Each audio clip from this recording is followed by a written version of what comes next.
This video is sponsored by Saketaro.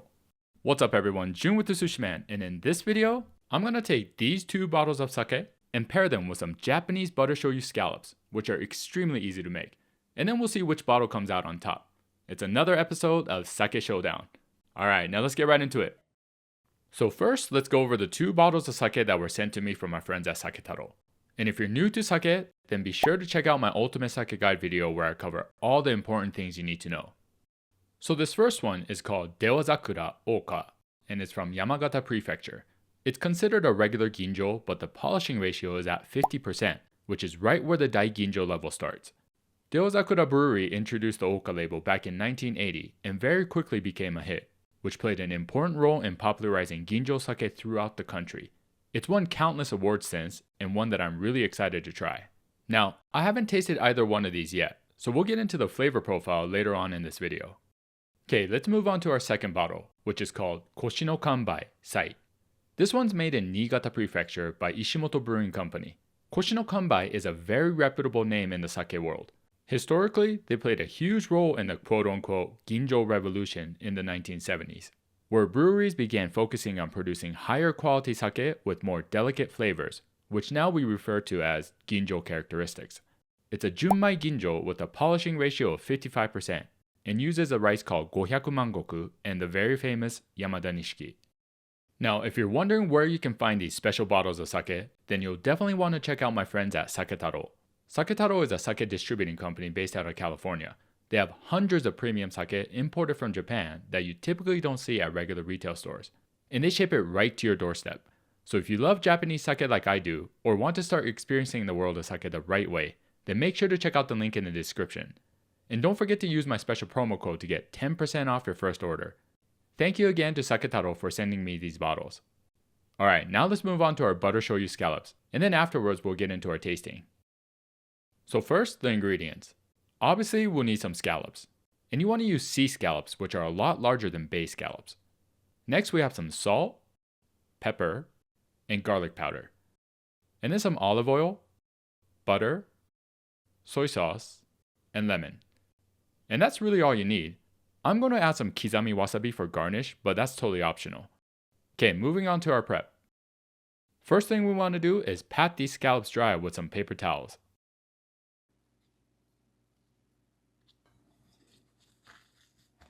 And try to get them as dry as you can, without breaking it of course. This will help give it a cleaner sear. Now next, some of these scallops will have this little muscle piece right here. It's up to you if you want to take it off or not. I usually do just because it looks a little prettier.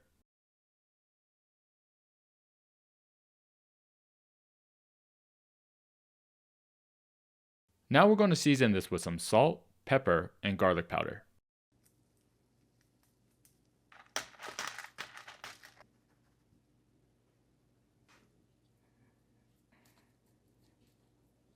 And that's it for our prep.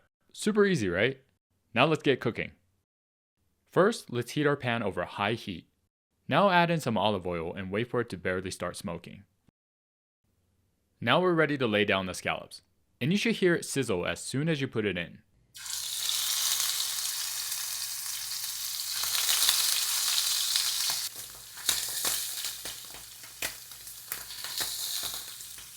Now we're going to let this sit here for about 90 seconds to 2 minutes or so, without touching it.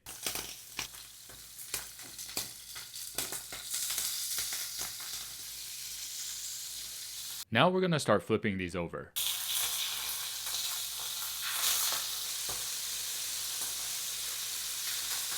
And then let it cook for about 30 to 40 seconds.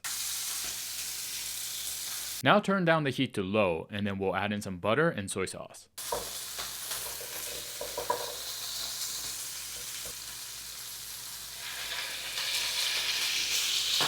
Mix it all together, and then we're going to baste the scallops for about 30 seconds.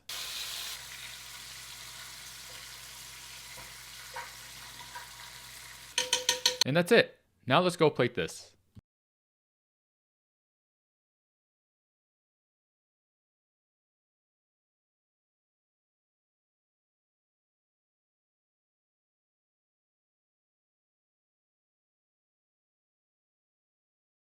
And there you have it, guys. Succulent and flavorful scallops with a perfect charred and crispy seared exterior. And it takes like what, 5 minutes to make? Now that's pretty hard to beat. Alright, tasting time. First, I'm going to try both of these sake by itself, starting with the Dewazakura.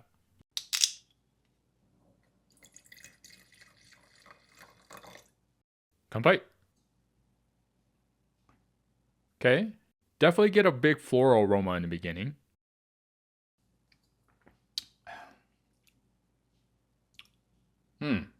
I can see why it's called cherry bouquet with the aroma, but it's not overpowering though. Taste is overall very clean and on the lighter side. A slight fruitiness, very smooth and well balanced. I think this will go very well with the scallops. Okay, next let's try the Koshi no Kanbai.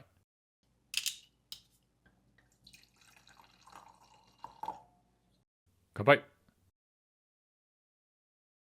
First you get kind of that rice aroma. Okay. Very smooth and clean. I mean, the name sai means to purify or wash clean in Japanese, so it's a very fitting name.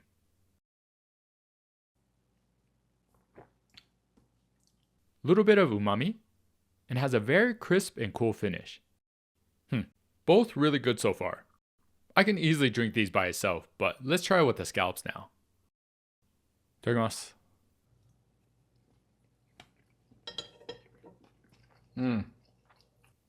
So the Dewazakura.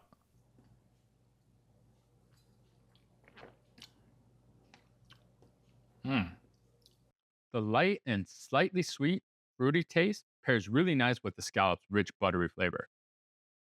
That's really good. Now for the Koshi no Kanbai.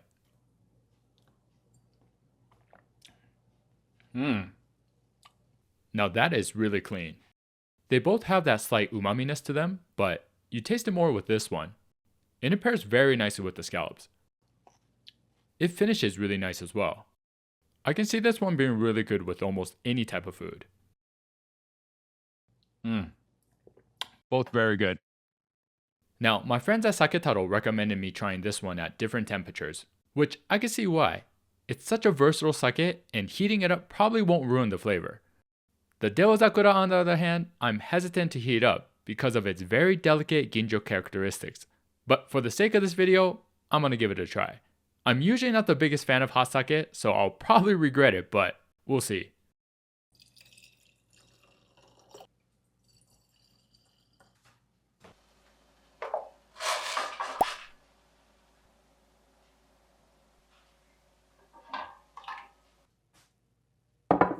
Okay, I'm going to try the Koshi no Kanbai first this time. Kanpai.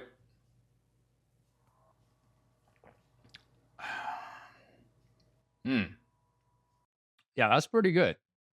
Heating it up brought out more of that umami flavor, but it's still very clean. This is a very good bottle of sake that's super versatile. Definitely a crowd pleaser. Okay, now the Dewazakura. Kanpai. Yeah. Not one that you should heat up. At least in my opinion. You lose a lot of those subtle flavors that tasted great when it was chilled, but heating it up just kind of diminished all that. And I mean, it makes sense. The Dewazakura's polishing ratio is at 50%, so it's pretty much a daiginjo, which typically you don't want to heat up. Whereas the Koshi no Kanbai sits at 55%, which may not sound like that big of a difference, but in this case, you could definitely tell. Alright, now on to our verdict. Both bottles are really good, so this is a tough one. I enjoyed the Dewazakura a lot. Not so much when it was heated up, but that was just a test. 95% of the time I drink my sake chilled, and this was a phenomenal bottle that paired very nicely with the scallops. The Koshi no Kanbai was also very good, by itself and with the scallops.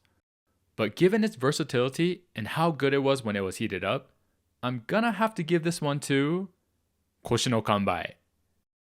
Again, both amazing sake though, and I'm gonna really enjoy drinking the rest of these. Thank you again to Saketaro for providing these bottles and sponsoring this video.